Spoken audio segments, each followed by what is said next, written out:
For all of you alarmists out there who truly believe that your rights have only recently been taken away in regards to the classification of enemy combatant, I'm about to break your heart. This falls in line with my philosophy about 9/11 conspiracists and how they distract you from real issues and use the Uniform Code Act to scare you into believing them. The truth is, the government has been abusing executive powers for a long time. For example, the FEMA camps. I've heard a lot about them recently. Supposedly they are a new thing. Post 9/11 shuffling by the government to crack down on America in times of unrest. The truth is they've been around since 1984 when Ronald Reagan allegedly signed Rex 84, a bill which called for the creation of such camps. It was proposed by none other than Oliver North, America's favorite criminal. Look it up. This is all true.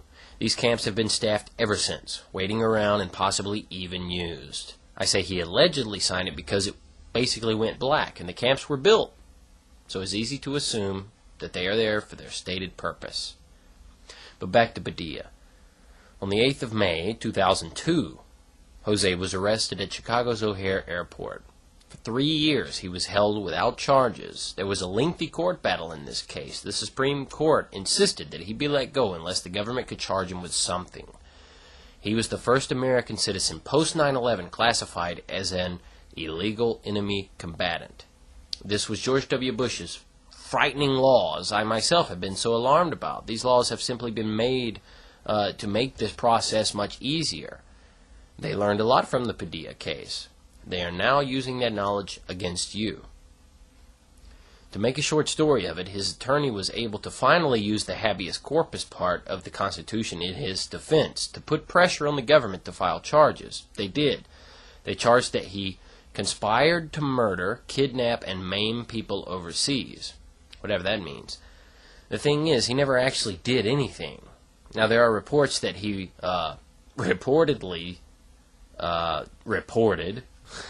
directly to Khalid Sheikh Mohammed while in Pakistan. Otherwise, he committed no crimes outside of the long list of traffic violations on U.S. soil. Of course, not to mention a charge of aggravated assault. This is all before converting to Islam, however, because afterward he seemed to disappear. But an interesting side note to that is for about 6 months around the time of the Oklahoma City bombing, he was in the U.S., but no one knew exactly where he was. His time can't be accounted for. Now, this isn't in the encyclopedia. Around the time of the Oklahoma City bombing, I won't reveal my source for the information, but the FBI can back me up. If you're lucky enough to see a side-by-side of Padilla and the supposed John Doe No. 2 sketch that came out immediately after the bombing and disappeared about 2 days after, it's a dead ringer. Not to mention that the bomb was used, was the same mixture of ammonium nitrate and diesel fuel used in the 1993 bombing on the World Trade Center. But to add to that, Terry Nichols, the co-conspirator of the Oklahoma City bombing, was in the Philippines at the exact same time that Khalid Sheikh Mohammed and Ramzi Yousef were there actually planning the 1993 World Trade Center attack. Of course, Ramzi Yousef being the one that went on to construct Operation Bojinka, which included the plans for 9/11. Well, that's just a coincidence. Terry was there picking up his mail-order bride. I suppose all of that was coincidence, but for your convenience, I have a picture of John Doe No. 2. Here it is, and beside it is a picture of Jose Padilla. You decide. He actually did nothing overseas illegally, so why would the government hold him without charges for so long? Could it have been because of the John Doe No. 2 mistake? I call it a mistake simply because the FBI themselves retracted the claim within days of the bombing. I'm pretty much going to leave it at that and see what kind of fireball this starts. There's a lot of information to be said about this, and I can't do it all.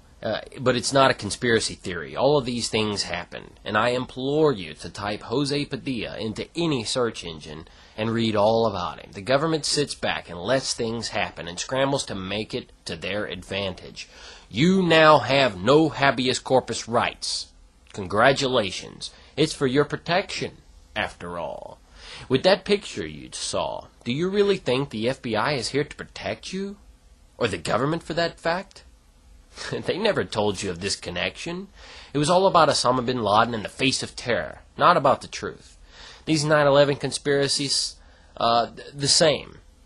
They say, let's prove the government was behind it. I'm saying they let it happen and willfully withheld information even after the fact that would implicate them or possibly even prove their case. This has been a police state, people. What are you going to do to change it? My Friday broadcast is being moved to Wednesday. This Friday show kicked ass, by the way. I'm getting better at it. Go to www.26thofjuly.com to get details. The organization member list will be up tomorrow, I'm pretty sure. Peace. Yeah, Bush is an idiot.